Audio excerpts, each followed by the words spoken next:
Vamos falar sobre mudança pessoal. É um processo inevitável, muitas vezes desejável, mas quase sempre provoca, é estressante e às vezes causa dor de fato.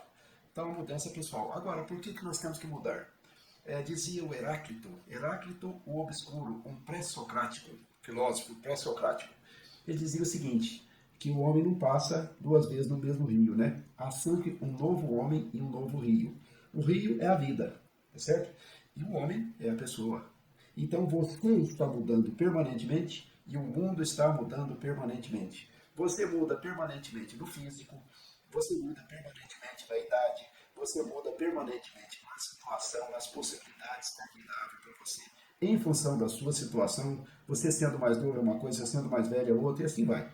E o mundo está mudando permanentemente também. A economia está mudando, as grandes forças, a economia está mudando permanentemente, a tecnologia está mudando permanentemente, a política muda permanentemente, as forças sociais mudam permanentemente. E aí, próximo de você, no mundo externo, as pessoas próximas estão mudando, o emprego seu está mudando, a situação das condições de vida ali, do jeito que você está posicionado, posicionada, estão mudando também as condições. Então é isso, a mudança é inevitável, temos de mudar, mas para quê? Para manter a felicidade. Você quer mudar para manter a felicidade, você deve mudar para manter a felicidade. Então nós teríamos que ver as coisas neste prisma, né? De que a única coisa permanente é a mudança. Mas não é fácil, não é fácil. Então a gente não quer admitir, não é verdade? Você está vendo que as coisas estão mudando, né? Que a sua idade está mudando, que a sua resistência física está mudando, suas condições de vida, sua condição financeira, e às vezes você não quer mudar. Né? Eu digo isso para você, mas é todo mundo, né?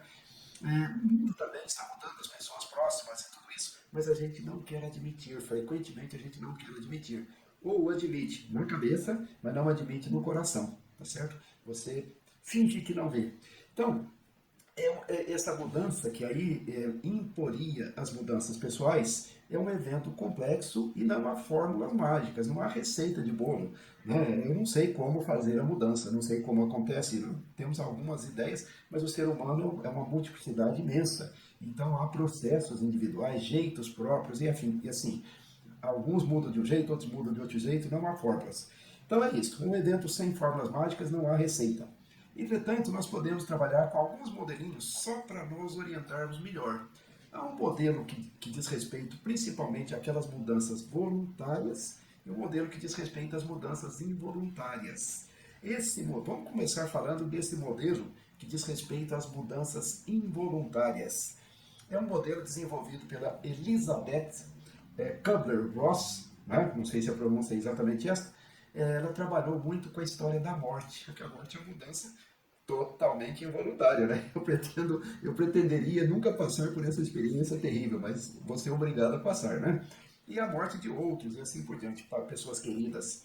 Então, ela trabalhou uma curva da morte, né? Os estágios da morte, os estágios do luto, e essa curva, ela se generalizou para os estágios da perda, porque se percebeu uma coisa óbvia, toda mudança traz perdas. Então, de certa forma, todas as mudanças se um pouco ao luto, um pouco à morte, né? As coisas que existiam não existem mais, aquela empresa na qual eu trabalhava. Eu fico triste, por exemplo, de saber que as empresas nas quais eu trabalhei, várias delas já foram embora, não existem mais. Então, essa curva dos estágios. Vamos, então, primeiro pensar sobre essa curva dos estágios da perda, né? Que traduz mudanças involuntárias, depois nós falamos sobre mudança voluntária. Então, vamos lá.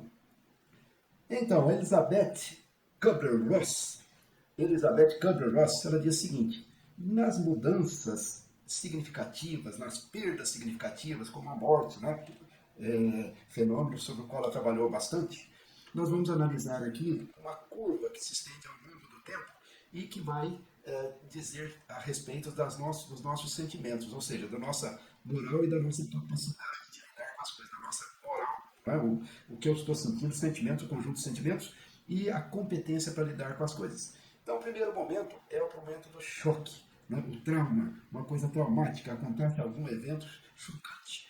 e aí a tendência inicial é a negação. As duas coisas estão juntas, o choque e a negação. Né? Então, eu não quero perceber que eu fui demitido do emprego, eu não quero perceber que a mulher pediu divórcio, eu não quero perceber que o meu carro bateu, eu não quero perceber que de repente eu apareço com alguma coisa aí, uma doença, uma coisa.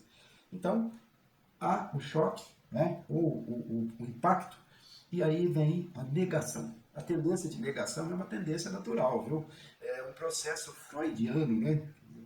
Que restitui o equilíbrio do ego. O ego diz assim, não, na verdade isso aí não existe, né? Tá, não sei o quê, tenta negar. Eu vi muito isso, né? Eu vi muito isso porque eu trabalhei com pessoas que estavam sendo demitidas dos empregos, em massa. Eu trabalhei muito em vários processos de enxugamento empresarial. As pessoas dizem, não, essa mudança não vai se consolidar, porque não vai dar certo, porque se no marketing não fizerem uma mudança ali que me contemple, não vai dar certo. Eles vão ter que voltar atrás, vão ter que me chamar de volta. É um problema, né? Aí até que a pessoa vai percebendo que a coisa, que a mudança é para valer, está acontecendo de fato, né? Então vem a frustração, e aí juntamente com a frustração vem a raiva. A pessoa fica com raiva, tem coisas que ela está perdendo e ela fica muito chateada, muito frustrada, e aí começa a trabalhar um processo aí que vem a frustração, depressão e ela negocia. Então, essas três coisas estão juntas, né? Há um processo meio embolado ali. Ela está tendo frustração, ela procura as alternativas para ver o que dá para fazer, o que dá para segurar, o que não dá para segurar, mas ao mesmo tempo a depressão vem porque ela vê que as ideias que ela está tendo, as alternativas não estão repercutindo ou não estão trazendo resultados positivos. Então ela acaba deprimida efetivamente, né? E aí esse processo vai, algumas vezes, até que ela começa a vislumbrar as alternativas e começa a tomar decisões a partir da perspectiva de que as coisas não mudarão mais mesmo. Então ela vai tomando suas decisões e aí a mudança vai se processando devagarzinho, né? É sempre havendo retrocessos, naturalmente, né? Não é um processo linear. Até que, num determinado momento, ela aceita as coisas, e aí é o processo da aceitação e a integração com a nova realidade e assim por diante. Então, esse é um processo que contempla os estágios quando a mudança é forçada, quando a mudança vem involuntariamente. O indivíduo a pessoa tem de buscar as alternativas, queira ou não queira, porque as coisas mudaram efetivamente. Agora, há também aquelas mudanças que nós desejamos fazer, que nós começamos e que nós trabalhamos. Vamos ver como é que funciona então? Essas mudanças que nós buscamos, tá certo? Então vamos lá. Então, existe um desejo de mudança que é provocado ou por uma crise, ou por uma transição natural do meu desenvolvimento, ou por uma crise interna minha, né? Ou por uma crise trazida de fora. Então, mas há um desejo de mudança ali. E aí, este desejo, no começo, a gente tende a negar um pouco, e ele, como é que se diz? Ele fica meio escondido. Mas, como não tem alternativa, né, porque o desejo é desejo, ele não vai sumir, não vai desaparecer, o nível da dor, né, aumenta, a dor interna, atinge um nível maior. A pessoa vai percebendo que ela realmente precisa mudar mesmo. Aí chega no momento que ela fala, caramba, isso, eu tenho de mudar, não há outra alternativa. E aí começa então um processo gradual de mudança. Então vamos colocar aí o desejo de mudança no campo dos sonhos, né?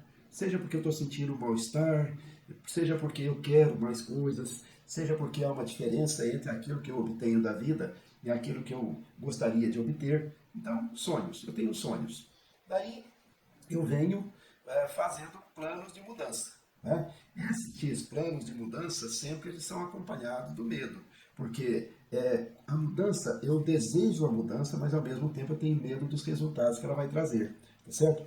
Então, mas de qualquer forma, faço alguns planos ali, com ajuda ou sem ajuda, eu faço o plano de mudança. Daí, para executar os planos, eu tenho que trabalhar, eu tenho que agir. Aí vem o trabalho, a busca da realização. Ora, quando eu começo a trabalhar buscando a realização daquilo que eu estou almejando, começam a aparecer os problemas. É natural, não tem como, né? Eu não vou atingir aquilo que eu sonho de maneira fácil, né? Não é nada fácil na vida. Aí aparecem os problemas. E diante dos problemas vem o medo. Né? Aí tem duas alternativas. Ou eu me paraliso, e aí eu me paralisando, eu já fico, digamos, resistente à mudança, fico ali encastelado nas coisas que eu tenho, que eu afasto, né?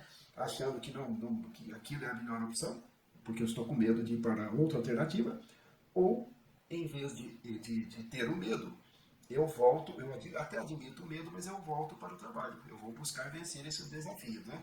E aí, por meio do trabalho e da solução de problemas, eu vou progressivamente atingindo o sucesso, e aí novos sonhos e a coisa começa a girar novamente. Então, duas maneiras de mudar. Ou eu mudo porque o mundo está impondo e aí não tenho jeito. Então, esta situação, às vezes, ela é tão clara, tão boa de explicar para você que as coisas mudaram, que você admite facilmente. Por exemplo, o coronavírus, a pandemia do coronavírus chegou arrasadora, todo mundo perdeu e a perda foi assimilada rapidamente porque não está outra alternativa.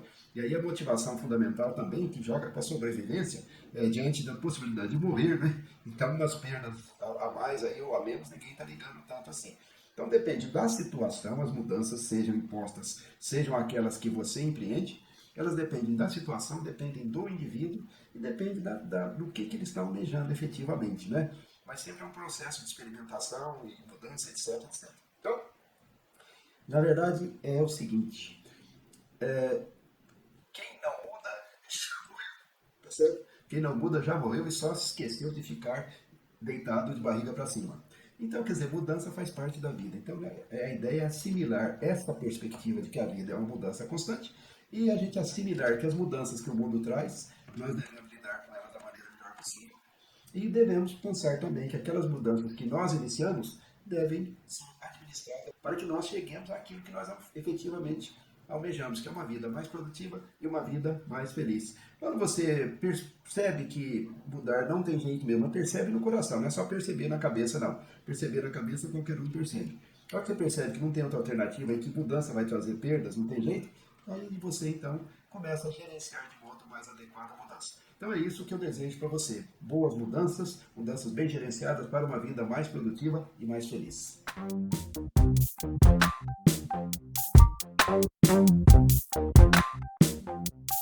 Thank you.